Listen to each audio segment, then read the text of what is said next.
जैन दोस्तों, स्टार्ट करते हैं क्वांटम कैट बुक में एवरेज का लेक्चर नंबर 3। और लेवल 2 के हमने पहले 10 क्वेश्चन कर दिए। आज हम स्टार्ट करेंगे क्वेश्चन नंबर 11 से। देखो 11th क्वेश्चन में क्या कहता है। Mister Patel walked 6 kilometre to reach the station from his house. यानी कि मिस्टर पटेल ने अपने घर से चलना स्टार्ट किया और ये कहाँ के लिए निकले? स्टेशन के लिए। और क्या कर रखा है? वॉक 6 किलोमीटर, यानी कि ये पैदल चले 6 किलोमीटर तक। यहाँ से लेके यहाँ तक 6 किलोमीटर की डिस्टेंस इन्होंने कैसे ट्रेवल की? बाय वॉकिंग, यानी कि पैदल चल के ट्रेवल करी। ये क्वेश्चन में दे रखा है, मैंने डायग्राम बना दिया। Then he boarded a train whose average speed was 60 kilometre per hour and thus reached his destination. और कहता है 6 किलोमीटर पैदल चलने के बाद इसने क्या ले ली? ये डिस्टेंस यहाँ से लेके यहाँ तक ट्रेवल करी इसने ट्रेन से। ये ट्रेन से डिस्टेंस ट्रेवल करी और ट्रेन की स्पीड कितनी है? 60 किलोमीटर पर आवर। ये सब कुछ आपको क्वेश्चन में गिवन है। फिर कहता है in this way he took total 3 hours, यानी कि ऐसा करने में कहता है यहाँ से लेके यहाँ तक पहुँचने में इसको टोटल 3 घंटे का टाइम लगा। जो जो इन्फॉर्मेशन गिवन है उसको मैं डायग्राम की हेल्प से आपको समझा रहा हूँ ताकि आपके दिमाग में बिल्कुल फिट बैठ जाए ये चीज़ें। If the average speed of the entire journey is 32 kilometre per our. देखो एवरेज स्पीड का मतलब क्या होता है? जैसे मान लो आप कहीं पे कोई सामान लेने गए हो या किसी दूसरे शहर में गए और आपके फादर ने आपसे आके पूछा कि बेटा कितने घंटे लगे आपको वापस आने में और जाने में, तो आप कहोगे जी 3 घंटे। और कहेगा कि यहाँ से लेके उस सिटी की डिस्टेंस कितनी थी, तो आप कहोगे पापा डिस्टेंस थी 48 किलोमीटर। यानी कि आपके फादर अनुमान लगाएंगे कि 48 किलोमीटर आना, 48 किलोमीटर जाना, यानी कि टोटल 96 किलोमीटर हो गए। 96 किलोमीटर को ट्रेवल करने में इस बच्चे को 3 घंटे लग गए, यानी कि एवरेज स्पीड कितनी आ गई इसकी? 32 किलोमीटर पर आवर की आ गई। इसका मतलब हम ये कह सकते हैं कि इन्होंने टोटल डिस्टेंस कितनी ट्रेवल करी है? टोटल डिस्टेंस कवर्ड 32 किलोमीटर की स्पीड से 3 घंटे में, तो आपने इस हिसाब से तो 96 किलोमीटर की डिस्टेंस ट्रेवल करी है घर से लेके स्टेशन तक की। लेकिन आपको इस क्वेश्चन में ये भी पता है कि 96 में से 6 किलोमीटर तो इसने पैदल ट्रेवल करी थी। ये टोटल 96 है, तो ये कितनी रहेगी फिर? 96 में से 6 यानी कि 90 किलोमीटर। तो कहने का मतलब ये है कि इसने ट्रेन से जो डिस्टेंस ट्रेवल करी है ना, ये वाली जो मैं अभी डोटेड कर रहा हूँ, ये कितनी है? 90 किलोमीटर है। इस क्वेश्चन में पूछ रखा है एवरेज स्पीड ऑफ वॉकिंग, इसकी पैदल चलने की स्पीड बताओ। आप मेरे को ये बताओ पैदल चला कितना? ये 6 किलोमीटर। अगर मुझे ये और पता लग जाए कि ये पैदल कितने टाइम के लिए चला है, तो मैं स्पीड डिस्टेंस को टाइम से डिवाइड कर दूंगा, स्पीड आ जाएगी, है ना। तो मेरे को ये पता है कि मैं ट्रेन से 90 किलोमीटर चलाऊं और ट्रेन की स्पीड कितनी है? 60 किलोमीटर पर आवर। तो बताओ ट्रेन से मैंने टाइम कितना लिया होगा? यानी कि ट्रेन का टाइम डिस्टेंस अपॉन में स्पीड, यानी कि 1.5 आवर्स। कहने का मतलब मैं ट्रेन से चला कितने? 1.5 घंटे के लिए। और टोटल टाइम कितना लगा था अपने को? 3 घंटा। यानी कि वॉकिंग पैदल चलने में मैंने टाइम लिया होगा कितना? बाकी का 1.5 घंटा। फिर 3 घंटे में से 1.5 घंटा अगर ट्रेन से आप चलोगे तो बाकी का 1.5 घंटा किससे रह गया? आपका पैदल। तो पैदल आपको 1.5 घंटे चला और इसकी डिस्टेंस कितनी है? 6 किलोमीटर। तो स्पीड ऑफ वॉकिंग, जो पैदल चलने की स्पीड है, वो आपकी कितनी होएगी? 6 डिवाइड बाय 1.5 यानी कि 4 किलोमीटर पर आवर। ये तो मैंने आपको एक एक चीज डायग्राम के माध्यम से समझा के समझाई है, तो आपको पेपर में इतना कुछ लिखने की जरूरत थोड़ी है। बिल्कुल सिंपल ही आपको पता लग जाएगा कि टोटल डिस्टेंस आपने 96 कवर करी है। 96 में से 6 माइनस कर दो। 90 किलोमीटर कहाँ से गए? ट्रेन से। ट्रेन की स्पीड अगर 60 है तो यानी कि 1.5 घंटा आप किससे चले हो? ट्रेन से। तो बाकी का 1.5 घंटा किससे चले? पैदल। 6 किलोमीटर की डिस्टेंस अगर आप 1.5 आवर में कवर करते हो तो स्पीड कितनी होगी आपकी? 4 किलोमीटर पर आवर। और ये इस क्वेश्चन में पूछा गया है, ठीक है। तो देखो मैंने 2 लाइनों के अंदर ये सारी चीज एक्सप्लेन कर दी, लेकिन सबसे पहली बार जब आप ये क्वेश्चन सोल्व करोगे तो ऐसे डायग्राम के माध्यम से समझना जरूरी है, ताकि आपके माइंड में एक इसकी एक्सप्लेनेशन हो बिल्कुल कंप्लीट कि क्वेश्चन में कहा क्या गया है और पूछा क्या गया है, ठीक है। खत्म क्वेश्चन। अब देखो 12th क्वेश्चन, ये बिल्कुल आसान है। इसमें कहता है ड्यूरिंग द विंटर सीजन, सर्दियों का सेशन था, all the women which constitutes 1/5 strength of the Lok Sabha. यानी कि लोकसभा के अंदर वुमेन की स्ट्रेंथ कितनी है? 1/5। यानी कि टोटल अगर उसमें 5 मेंबर है तो उसमें एक क्या है? वुमेन है। तो मैं कह सकता हूँ यहाँ पे मैं लिख देता हूँ मेल और यहाँ लिख देता हूँ फीमेल। मेल कितनी है? एक। टोटल 5 है तो बाकी 4 क्या रह गए? मेल। मेल और फीमेल का ये अपने को क्या पता लग गया? रेशियो पता लग गया। कहता है विंटर सेशन के दौरान सारी की सारी वुमेन ने लोकसभा को छोड़ के चली गई। क्यों? क्योंकि उनकी मांग को रिजेक्ट कर दिया गया। और वुमेन की मांग क्या थी कि लोकसभा में जितनी भी सीटें हैं उसका 50% वुमेन के लिए रिजर्व होना चाहिए।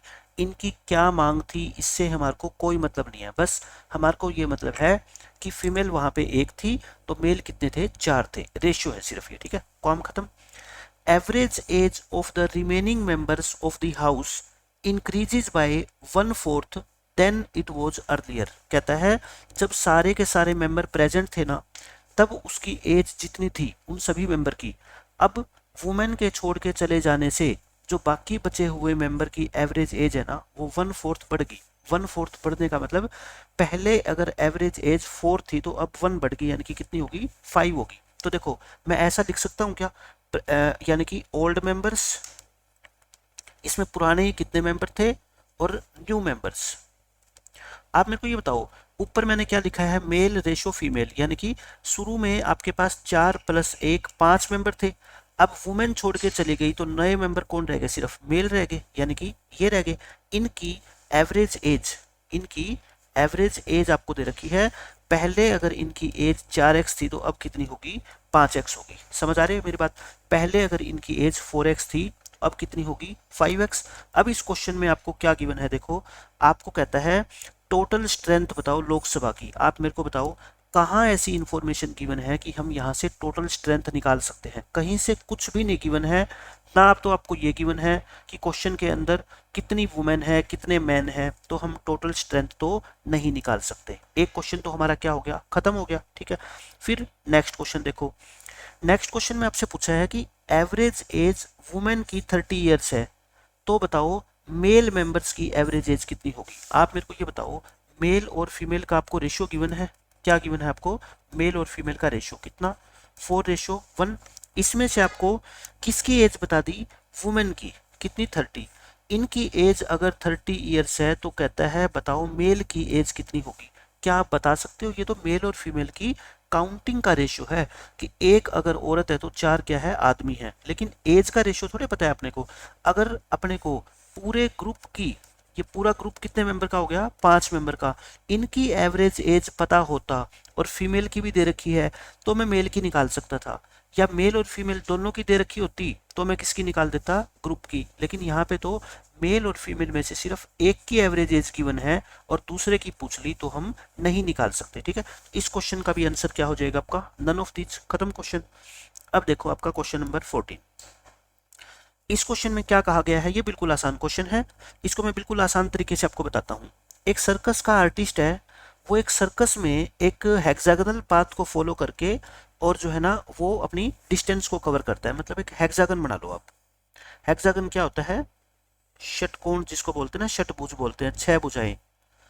ये मैं क्या बना देता हूँ? एक हेक्सागन की शेप बना देता हूँ। ये सर्कस का आर्टिस्ट क्या करेगा? यहां से मान लो चलना स्टार्ट करेगा और ये पूरे हेक्सागोनल पाथ को कवर करेगा। और ये क्या है? ईच साइड इसकी 20 मीटर है, यानी कि हर एक इसकी साइड की जो लेंथ है वो कितनी है? 20 मीटर है। तो लिख देते हैं हम सारी साइड्स को कितना? 20 मीटर।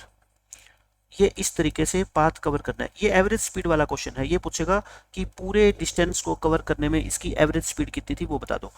फिर कहता है in such a way that the first 20 metre को कवर करेगा ये 20 मीटर पर सेकंड से। यानी कि मान लो इसने यहां से चलना स्टार्ट किया ए पॉइंट से, A B C D E और एफ तक जाना है। पहले 20 मीटर यानी कि यहां से यहां तक जाने में इसकी स्पीड कितनी है? 20 मीटर पर सेकंड। और नेक्स्ट 20 मीटर इसकी स्पीड कितनी है? 10 मीटर पर सेकंड। यहां से यहां तक जाने में स्पीड इसकी जो है वो कितनी है बच्चों? 10 मीटर पर सेकंड है। और ऐसे ही ये कंटिन्यू रहेगा, मतलब कि पहले 20 फिर 10, फिर यहाँ पे स्पीड 20, यहाँ पे 10, यहाँ 20, यहाँ पे 10, इस तरह से इसकी स्पीड रहेगी। तो बताओ एवरेज स्पीड क्या होगी इसकी पूरे एक राउंड लगाने में? यानी कि जब यहाँ से लेके पूरा दोबारा ये यहाँ तक पहुंच जाएगा ए तक, तो उसकी एवरेज स्पीड कितनी होगी? इसके दो तरीके हैं। देखो एवरेज स्पीड निकालने का सीधा सीधा तरीका क्या होता है, मेरे को बस ये बता दो। एवरेज स्पीड का फॉर्मूला होता है total distance covered, total distance upon में टोटल टाइम। यही तो होता है। टोटल डिस्टेंस तो सबको पता है कितनी कवर करी है भाई? 20-20 मीटर की 6 साइड है, यानी कि 20 × 6 टाइम कितना लगा होगा आप मेरे को बता सकते हो क्या? आप कहोगे सर 20 मीटर को 20 मीटर पर सेकेंड यानी कि 20/20 1 सेकेंड का टाइम यहाँ पे लगा होगा। यहाँ पे कितना टाइम लगा होगा? 2 सेकेंड का। इसी तरह से फिर यहाँ पे 1 सेकेंड, यहाँ पे कितना 2 सेकेंड, यहाँ पे फिर 1 सेकेंड और यहाँ पे फिर कितना टाइम 2 सेकेंड, यानी कि 3 3 3 9 सेकेंड का टोटल क्या है टाइम लग गया। तो बिल्कुल ही आसान क्वेश्चन है। 3 पे काट दो, 3 2 जा 3 3 जा 40/3 और 40/3 का मतलब क्या होता है 13.3 मीटर पर सेकेंड। बस एक बार क्वेश्चन को एक्सप्लेन करने वाला आपके सामने होना चाहिए, उसके बाद क्वांटम कैट बुक का कोई भी क्वेश्चन डिफिकल्ट आपको लगेगा नहीं। ठीक है, तो सिंपल मैंने आपको पाथ बना के दिखा दिया और ये बता दिया कि एवरेज स्पीड का एक ही फॉर्मूला होता है और उस फॉर्मूले का यूज करके आप सारे क्वेश्चंस को बहुत आसानी से कर सकते हो। ठीक है, ये क्वेश्चन खत्म। अब देखो 15th क्वेश्चन, ये इंपॉर्टेंट क्वेश्चन है। इसमें कहता है average of these 5 numbers lies between 25 and 35।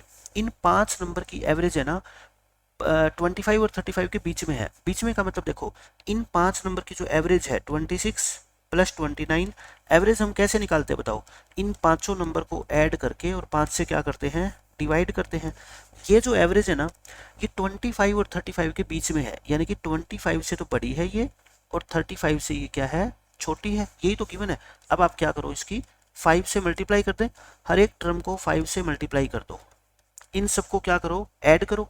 Add करोगे तो देखो कितना आ गया 55 90 133 133 प्लस में n और इसको भी 5 से मल्टीप्लाई करो, आपका कितना आ गया 175। इक्वल का साइन नहीं है, बिटवीन है ये। ठीक है, ये हो गया। अब देखो 133 सभी टर्म्स में से माइनस कर दो।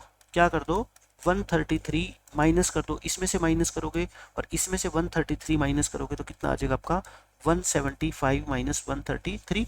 ये आ गया आपका -8 से बड़ा है n और 42 से क्या है छोटा। यहाँ से मैं इस -8 को छोड़ देता हूँ, क्यों?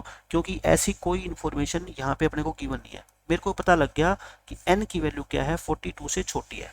n की वैल्यू 42 से छोटी है।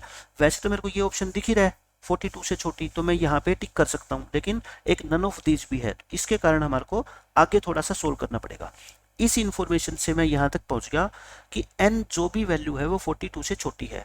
फिर कहता है n ऑलवेज एक इंटीजर है, ये भी पता लग गया n इंटीजर है और ग्रेटर देन है किससे the average of the given integers. ये जो पांचों इंटीजर गिवन है ना इनकी एवरेज से n बड़ा है। इसका मतलब ये हुआ कि इनकी एवरेज तो कितनी है बताओ 29 plus n plus 35 plus 43 upon n upon 5। n जो है ना वो इससे क्या है बड़ा है, आपको ये गिवन है क्वेश्चन में। ठीक है, तो n ग्रेटर है। अच्छा ये हमने कितना निकाला था 133 प्लस n निकाला था ना, तो 5n minus n greater than 133, n greater than 133/4 हो गया। 133 को 4 से क्या कर लो डिवाइड कर लो, 4 3 जा और 4 3 जा यानी कि 43। ये किसके इक्वल आ गया 43 एंड 1/3 सॉरी 33 आएगा ना, 4 3 जा आएगा 4 3 जा, तो ये आएगा आपका 4 3 जा और 1 और फिर कितना आएगा आपका 4 3 जा। ठीक है, यानी कि मैं ये कह रहा हूँ कि n की जो वैल्यू है ना वो 33 एंड 1/3 से ग्रेटर है। n क्या है 33 एंड 1/3 से ग्रेटर है और 42 से क्या है छोटा है। इन दोनों से मैं क्या रिजल्ट लिख सकता हूँ n ग्रेटर है 33 एंड 1/3 से और छोटा है किससे 42 से। अच्छा n एक इंटीजर भी है, तो अगर 33 एंड 1/3 को मैं 33 लिख दूं, एक बात बताओ मेरे को, तो क्या मैं सही हूं क्या? क्योंकि n एक इंटीजर है, चाहे 33 से बड़ा इंटीजर है वो भी 34 ही होगा। जस्ट बड़े की बात अगर मैं करूं 33 एंड 1/3 से जस्ट बड़ा भी कितना होगा 34 होगा, तो मैं ये लिख सकता हूं, बिल्कुल एग्जैक्ट है। कई बच्चे ये सोचते हैं कि ये आंसर क्यों नहीं है। आप मेरे को ये बताओ n की, चलो ये तो बात मैंने मान ली, ये भी गलत है 43 से छोटा और अपना आना क्या चाहिए 42 से छोटा। ये मैं बात मान लेता हूं कि जो इंटीजर 42 से छोटा होगा वो 43 से भी छोटा होगा पक्का, छोड़ दो इसको। चलो इसकी बात है, यहाँ पे ये कहता है 34 से छोटा, लेकिन मैं कहता हूँ 33 से छोटा होना चाहिए, क्योंकि अगर 34 आ गया अपना इंटीजर तो क्या है मेरे को एक बात बताओ, एक अपना सही माना जाएगा भाई n इस वैल्यू से बड़ा है तो n 34 हो सकता है क्या? आप कहोगे जी बिल्कुल हो सकता है, लेकिन यहाँ पे तो कह रखा है n 34 से क्या होना चाहिए बड़ा होना चाहिए, तो ये ऑप्शन गलत है। तो ऑप्शन नंबर सी आपका क्या हो जाएगा करेक्ट। तो अच्छा क्वेश्चन था। देखो कैट लेवल का मैथ्स पढ़ने में और एसएससी का मैथ पढ़ने में सिर्फ आपको यही डिफरेंस नजर आएगा कि यहाँ पे आपको बहुत सारी कंसेप्चुअल चीज़ों के बारे में पता लगेगा। जो रियल के अंदर बच्चों ने मैथ पढ़ा है, जिनका बैकग्राउंड मैथमेटिक्स का है, उनको मज़ा आएगा। जिसने आज तक सिर्फ शॉर्टकट सीखे हैं, फॉर्मूले का यूज करके क्वेश्चन को सोल्व करना सीखा है, उनके लिए ये चीज़ें समझना थोड़ा सा क्या होगा, मुश्किल होगा। इसलिए मैं बार बार आपको कहता हूँ, चीज़ों को रटो मत। मैथमेटिक्स इतना सब्जेक्ट है ही नहीं कि आप एक सीधे रास्ते के ऊपर चल के और इसको सीख सको। इसके लिए बहुत सारी चीज़ें आपको ना माइंड के अंदर सोचनी पड़ती है। डिपेंड करता है कि कितने साल आपने कितने अच्छे से मैथ्स पढ़ा है, तभी आपको अच्छे से मैथ आ पाएगा। अदरवाइज तो फिर आपको क्या रहेगी, हमेशा ही कन्फ्यूजन रहेगी। तो मिलते हैं नेक्स्ट लेक्चर में। बाय बाय, जय हिंद।